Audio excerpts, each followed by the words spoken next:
नमस्कार छात्रों, देखिए काव्य किताबें जिसके कवि गुलजार है, भाग 2 देखो। जुबा पर जो जायका आता था, जो सफ़ा पलटने का, अब उंगली क्लिक करने से बस झपकी गुजरती है। बहुत कुछ तह बतह खुलता चला जाता है पर्दे पर, किताबों से जो जाती राब्ता था कट गया है। जुबा मतलब जीवा, जायका मतलब स्वाद जिसे हम कहते हैं।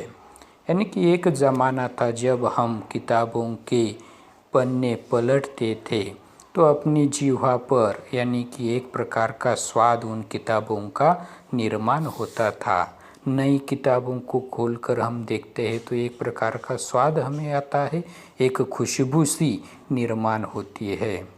अब वो ज़माना नहीं रहा है। कवि गुलजार जी कह रहे हैं कि केवल एक क्लिक करते ही, मतलब कंप्यूटर की इस दुनिया में झपकी गुजरने से पहले, यानी कि हमारी पलक झपकने से पहले ही तह बतह खुलता चला जाता है। मतलब पर्दे पर, कंप्यूटर पर ढेर सारी जानकारियाँ हमारे नज़रों के सामने आती है, जिसकी वजह से किताबों से जो हमारा राबता था, मतलब संपर्क था, संबंध था, वह ख़त्म सा हो गया है, नष्ट सा हो गया है। इसलिए कहा है किताबों से जो जाती राबता था कट गया है। आगे देखो, कभी सीने पे रख के लेट जाते थे, कभी गोदी में लेते थे, कभी घुटनों को अपने रिहल की सूरत बनाकर नीम सजदे में पड़ा करते थे। छूते थे जबी से वो सारा इल्म तो मिलता रहेगा आइंदा भी। गुलजार जी कह रहे कि किताब पढ़ने का ढंग अलग अलग होता था। कभी कोई अपने सीने पर रख कर लेट जाता था उसे, या कोई उसे अपनी गोद में लेकर उन किताबों को पढ़ा करते थे। हो सकता है कभी कभार अपने घुटनों के माध्यम से रिहल बनाकर वो किताब पढ़ा करते थे। रिहल मतलब किताब रखने का एक स्टैंड होता है, उसे रिहल कहते हैं। तो उस पर लकड़ी का स्टैंड आपने देखा होगा जिस पर हम ग्रंथ रखते हैं। तो उसी तरह अपने घुटनों के माध्यम से कुछ लोग किताबों को पढ़ा करते थे।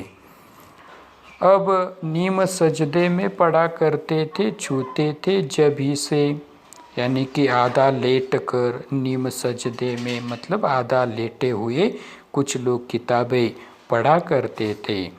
वो सारा इल्म तो मिलता रहेगा आइंदा भी, यानी कि यह सारा ज्ञान जो कुछ है, इल्म मतलब ज्ञान, वो फिर से भी मिलता ही रहेगा उन किताबों के माध्यम से।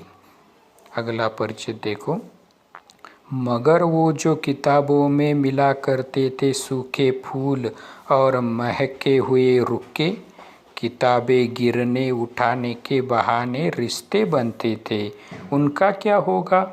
वो शायद अब नहीं होंगे। किताबों की एक बात गुलजार जी ने यह भी स्पष्ट की है कि एक ज़माना था जिस ज़माने में हम किताबों में सूखे फूल, महके हुए रुके रुके मतलब चिट्ठी, संदेश पत्र हम रखा करते थे अपने प्रियजनों के, यानी कि संदेश पत्र हो या अपना एकाध प्रिय फूल हो, ऐसा उसे हम अपनी किताब में रखा करते थे। जब भी उसे खोलते थे तो वो सारी यादें उभर आती थी, जिसके माध्यम से कुछ रिश्ते तय होते थे।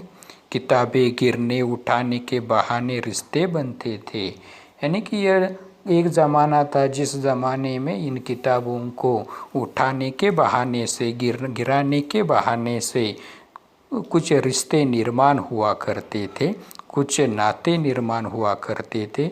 अब उनका क्या होगा? वो शायद अब नहीं होंगे। शायद मतलब कदाचित गुलजार जी कह रहे ऐसे रिश्तों का, नातों का क्या होगा? लगता है शायद अब ऐसे रिश्ते नहीं होंगे। ठीक है छात्रों, धन्यवाद।